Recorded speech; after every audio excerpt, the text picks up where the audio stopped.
Over now to sports. Theodore Subba. You may not know the name, but he has created history by becoming the first visually impaired para-athlete to represent Jamaica at the Paralympics. He will represent the island in the area of judo. The Paralympics will be held in Tokyo from August 24 to September 3. Carol Francis has that report.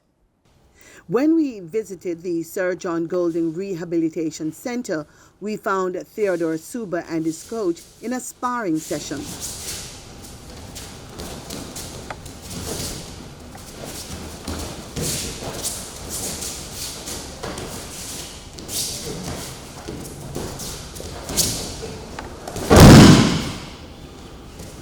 I am the first Jamaican Paralympic judoka for Jamaica.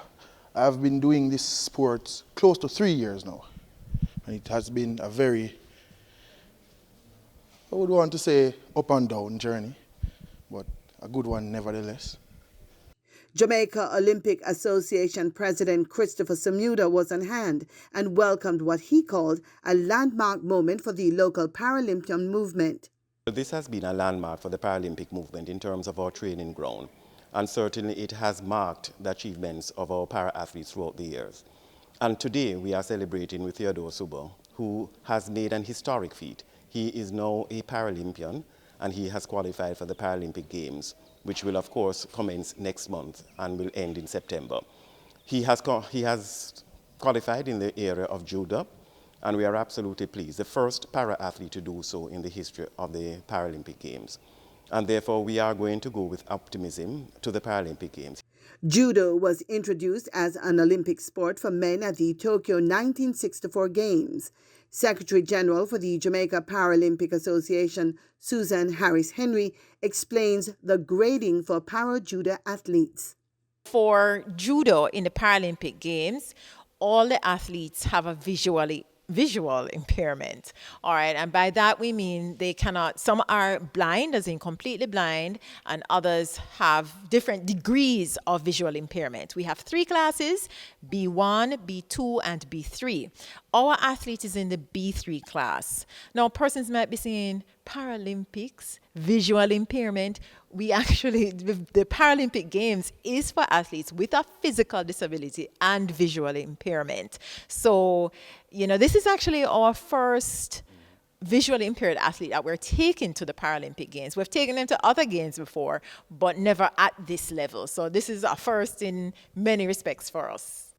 Head coach of the Jamaica Paralympic judo team is Stephen Moore. He has worked closely with Theodore over the years, and he gauges his chances in Tokyo. What we're aiming for is a medal. That's what we're aiming for. We're aiming to at least medal. Essentially, he's, I would say, the youngest, not only in age, but he's the youngest in terms of newest to the sport on the world stage in his weight category, and that has qualified for the Paralympic Games in his category. So I would say his chances are being optimistic. I'd say they're good, but I'm not going to be blindly optimistic and say he's coming back home with a goal, but that is what we're aiming towards. My expectations is to come back with a medal. It doesn't matter which medal, because this is my first time. I don't want to go blindly and say, yo, I have to come back with a goal. You know? I mean, it would be very good if I come back with the goal, but my aim now is to just go there, garner some experience, and also come back with a medal, because I don't want to go there just to make up numbers. That's not my aim. Coach Moore says COVID-19 greatly affected their preparations for the Games. We were to have competitions last year, and then the Paralympic Games were to be held last year. Of course, that was put off. Those qualification events, a lot of them were cancelled or postponed. The qualification games we went to in June in Warwick just a couple weeks ago. That was postponed from last year. So it really put a damper on our progress. And of course, you know, judo is a contact sport, as you'd see in the clips. We're right up in each other's face, so it was very hard to have training sessions. So what we had to do, the new buzzword since last year, pivot. You're talking about a 10-month almost break from the sport before we're able to get into it as we wanted to. Despite all the obstacles, Theodore Subba has managed to hurdle them all.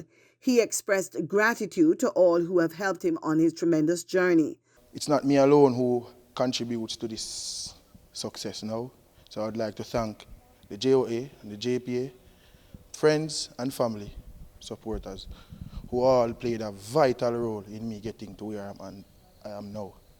Whatever the outcome of his journey to Tokyo, Theodore Subba, by virtue of his achievement thus far, has already exemplified the Olympic motto, higher, faster, stronger, together. For the news on PBCJ, I'm Carol Francis.